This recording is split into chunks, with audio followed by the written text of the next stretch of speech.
Welcome to all. आज के इस लेक्चर में हम लोग बात करेंगे ईश्वर चंद्र विद्यासागर की। इन्होंने सोसाइटी में जो रिफॉर्म्स को लेके क्या क्या काम किए, क्या क्या एक्टिविटीज रहे, उसकी हम लोग आज बात करेंगे। पिछले लेक्चर में हम लोगों ने देखा था हेनरी विवियन डिरोजियो को, या फिर उनका कह सकते हैं यंग बंगाल मूवमेंट। ईश्वर चंद्र विद्यासागर की अगर बात की जाए तो इनको जो टाइटल दिया गया था वो विद्यासागर था, नाम इनका नहीं था। इनका टाइटल विद्यासागर इसलिए दिया गया था क्योंकि इन्होंने जो एजुकेशन के, जो शिक्षा के क्षेत्र में जो काम किया, जो सपोर्ट इन्होंने किया, कलकत्ता कॉलेज से इनको ये टाइटल मिला था। तो इसलिए इनको पूरा नाम जो है ईश्वर चंद्र विद्यासागर बोला जाता है। और बाकी मानवता के लिए भी इन्होंने बहुत बेहतर काम किया, डीप ह्यूमनिस्ट थे एक ये, जिसकी वजह से इनको दया सागर भी टाइटल दिया गया। तो ईश्वर चंद्र विद्यासागर दया सागर भी हम लोग कह सकते हैं, क्योंकि ये भी राजा राम मोहन राय जैसी ह्यूमनिस्ट सोच थी इनकी, इंटरनेशनलिस्ट थे, और एक कह सकते हैं मोरालिटी और इन सारी चीज़ों से बहुत हद तक इनका जुड़ाव देखने को मिलता है।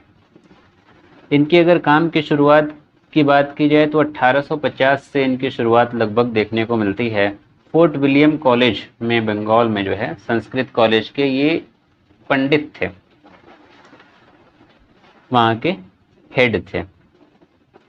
और यहाँ से इनका जो सफ़र था वो शुरू होता है। और इसके बाद इन्होंने रियलाइज़ किया जो एजुकेशन सिस्टम था भारत का, जो शिक्षा व्यवस्था थी, वो बहुत बेहतर नहीं थी।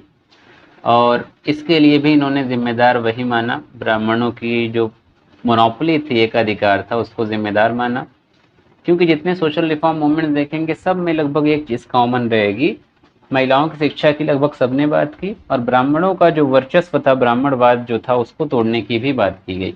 तो यहाँ पे भी इन्होंने ठान लिया था कि जो प्रिस्ली मोनोपोली है, ब्राह्मणवाद का जो वर्चस्व बना हुआ है, उसको तोड़ने की ज़रूरत है। क्योंकि उन्होंने स्क्रिप्चुअल जो नॉलेज है, जो वैदिक नॉलेज है, उन सबको अपने तक सीमित किया हुआ है, और लोगों को ज्ञान नहीं है और वो चीज़ें समझ नहीं रहे हैं, इसलिए वो ऐसी कुरीतियों में, अफवाहों में पड़े हुए हैं और वो आगे नहीं बढ़ पा रहे हैं।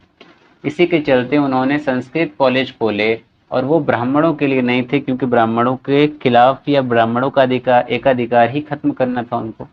तो नॉन ब्राह्मण लोगों के लिए इन्होंने संस्कृत कॉलेज खोले। साथ ही साथ महिलाओं को ऊपर उठाने के लिए, उनकी शिक्षा के लिए इन्होंने बात की, विमेन अपलिफ्टमेंट की बात की। और दोनों लोगों को जो ज्ञान दिया उन्होंने, वो न केवल भारतीय होता था बल्कि वेस्टर्न थॉट को भी इन्होंने इंट्रोड्यूस किया। यानी कि भारतीय और जो पश्चिमी ज्ञान है, दोनों को इन्होंने मिक्स करके आगे बढ़ने का फैसला किया। दूसरी चीज़ अगर इम्पोर्टेंट बात की जाए इनके टाइम की, तो वो थी विडो री मैरिज। जैसे राजा राम मोहन रॉय के टाइम पे सबसे इम्पोर्टेंट चीज़ थी सती प्रथा, जिसको लेकर उन्होंने काम किया, वैसे ही ईश्वर चंद्र विद्यासागर की बात की जाए तो सबसे इम्पोर्टेंट जो काम इन्होंने किया वो था विडो री मैरिज, विधवा पुनर्विवाह। और इन्हीं की बदौलत लॉर्ड डलहौजी, जो उस टाइम गवर्नर जनरल था, विडो री मैरिज एक्ट 1856 ईस्वी में, विधवा पुनर्विवाह अधिनियम 1856 ईस्वी में पास किया।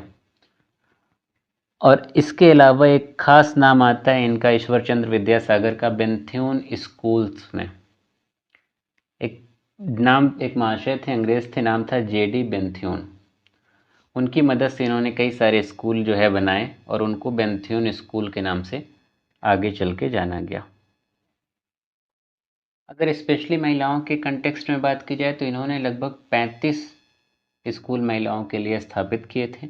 और बेंथ्यून स्कूल जो कलकत्ता में स्थापित हुआ था, वो स्पेशली महिलाओं की शिक्षा को लेके जो मांग थी, जो कंडीशन थी वहाँ पे, उसका एक रिजल्ट ये दिखाई देता है।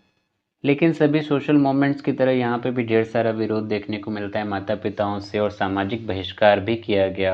और लोगों का ये मानना था कि जब महिलाएं या लड़कियां बहुत ज़्यादा पढ़ लिख लेंगी तो अपने हस्बैंड को, अपने पतियों को एक गुलाम के तौर पे बना के रखेंगी। यही कारण था कि समाज में ये जो महिलाओं के अपलिफ्टमेंट की बात हो रही थी, विमेन अपलिफ्टमेंट की बात हो रही थी, विमेन एजुकेशन की बात हो रही थी, उसको लेके अच्छा रिस्पांस नहीं देखने को मिल रहा था। और इतना ज़्यादा विरोध हुआ परिवारों की तरफ से, ब्राह्मणों की तरफ से, कि फाइनली जो है ये अपनी जगह चेंज करने को मजबूर होते हैं, और अपनी ज़िंदगी के आखिरी दौर में ये कर्म तांडा जो है शिफ्ट हो जाते हैं। स्पेशली विधवा जो पुनर्विवाह अधिनियम के लिए इन्होंने काम किया, उससे और नाराज़गी थी और एक तरीके से खतरा इन पे बना हुआ था, तो ये शिफ्ट होने के लिए मजबूर हो गए और कर्मतांडा में ही इनकी डेथ हो गई। तो ये था ईश्वर चंद्र विद्यासागर के बारे में। अगले लेक्चर में हम लोग देखेंगे बाल शास्त्री जाम्बेकर। Thank you.